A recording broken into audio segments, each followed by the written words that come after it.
Assalamualaikum warahmatullahi wabarakatuh. Saya atas nama Flora Saupala dari Program Studi Manajemen Fakultas Ekonomi dan Bisnis Universitas Khairun Ternate. Di sini dalam video ini saya akan menjelaskan sedikit terkait dengan bentuk-bentuk laporan laba rugi dan perbedaan serta persamaan jasa, dagang, dan manufaktur.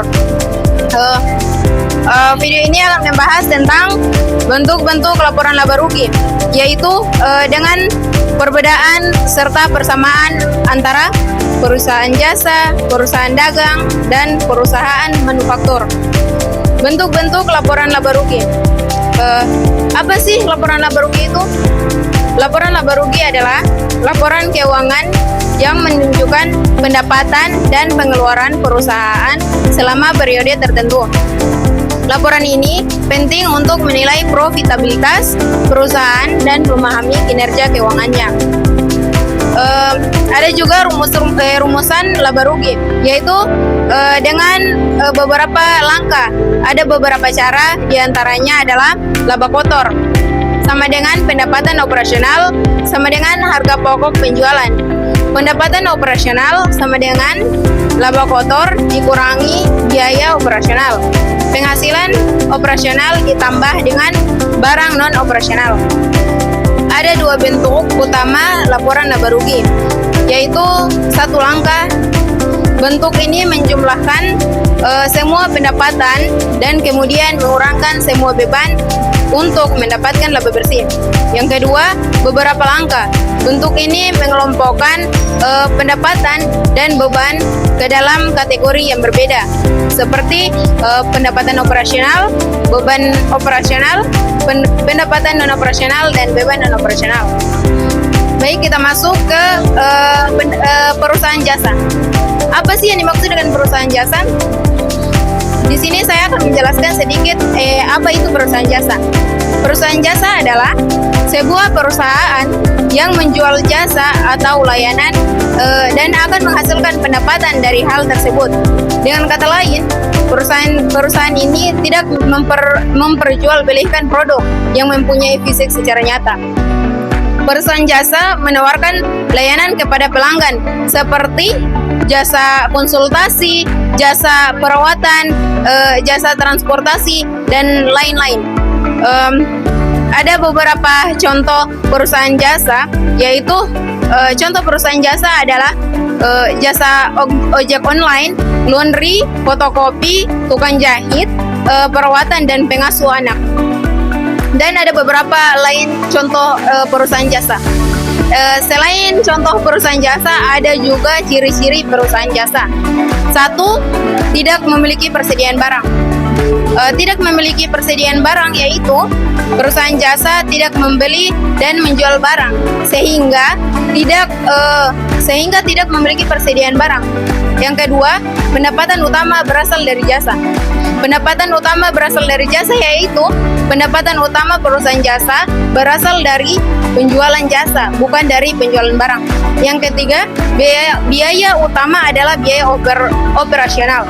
Biaya utama adalah biaya operasional, yaitu biaya utama perusahaan jasa adalah biaya operasional seperti biaya gaji, biaya sewa, dan biaya utilitas.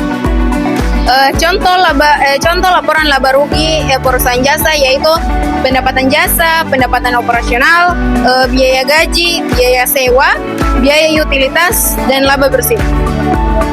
Yang kedua, perusahaan dagang. Apa sih yang dimaksud dengan perusahaan dagang? Di sini saya akan menjelaskan lagi sedikit terkait dengan perusahaan dagang.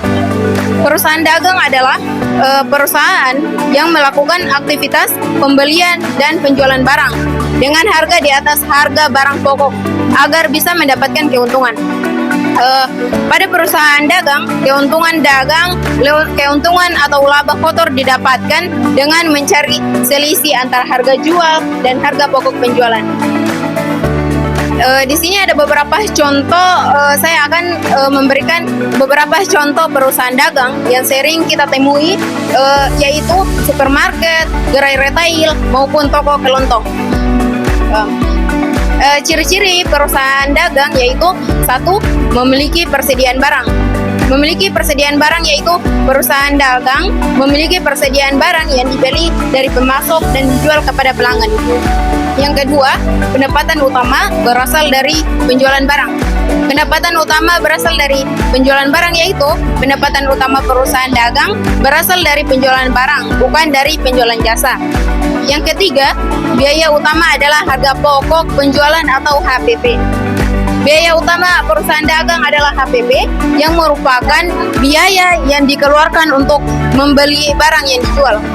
Contoh laporan laba rugi perusahaan dagang yaitu pendapatan penjualan, harga pokok penjualan atau HPP, persediaan awal, pembelian, rotur pembelian, persediaan akhir, beban operasional, biaya gaji, biaya sewa, biaya utilitas, dan laba bersih.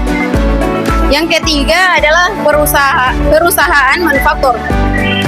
Yang dimaksud dengan perusahaan manufaktur yaitu perusahaan manufaktur adalah jenis perusahaan yang kegiatan operasionalnya berupa pengolahan bahan baku menjadi bahan jadi.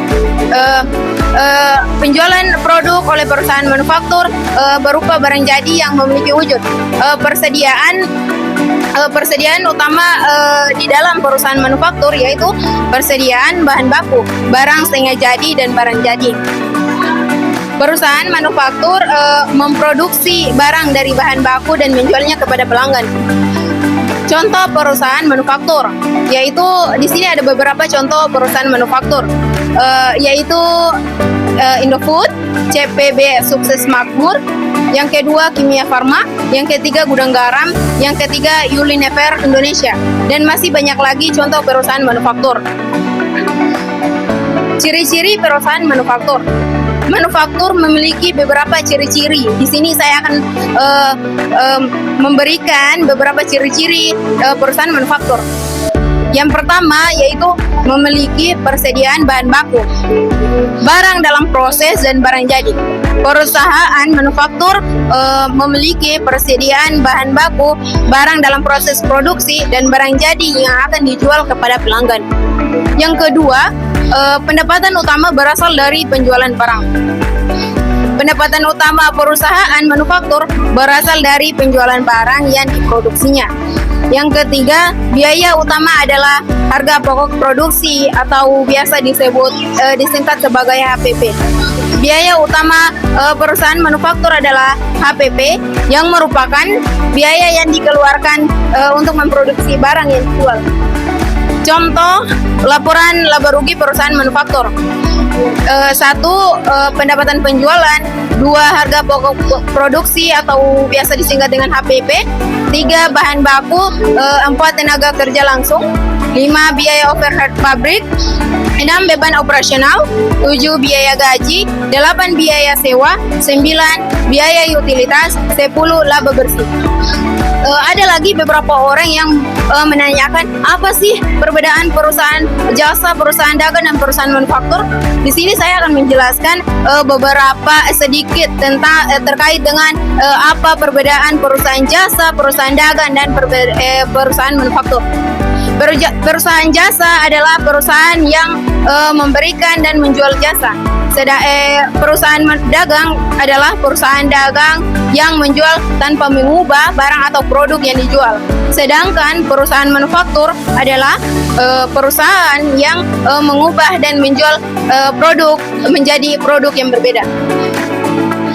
Selain perbedaan antara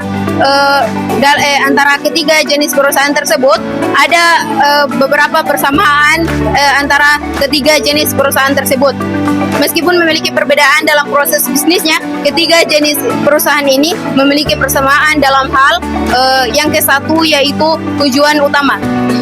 Tujuan utama yaitu ketiga jenis perusahaan memiliki tujuan utama untuk menghasilkan keuntungan atau laba. Yang kedua, struktur laporan keuangan. Yang dimaksud dengan struktur laporan keuangan yaitu ketiga jenis perusahaan memiliki struktur laporan keuangan yang serupa. Termaksud laporan laba rugi, laporan neraca, laporan laba rugi, neraca, dan laporan arus kas. Yang ketiga yaitu pentingnya manajemen keuangan. Ketiga jenis perusahaan memerlukan manajemen keuangan yang baik untuk mencapai keberhasilan. Tadi saya sudah jelaskan sedikit terkait dengan bentuk-bentuk laporan laba rugi dan perbedaan serta persamaan antara perusahaan jasa, perusahaan dagang, dan perusahaan manufaktur. Dan beberapa contoh dan ciri-ciri ketiga jenis perusahaan tersebut. Untuk memahami perbedaan dan persamaan ketiga jenis perusahaan ini, penting untuk memahami struktur laporan keuangan mereka dan menilai kinerja keuangan mereka. Semoga video ini bermanfaat dan memberikan pemahaman yang lebih baik tentang laporan laba rugi. Baik dan lebih dan kurangnya saya mohon maaf.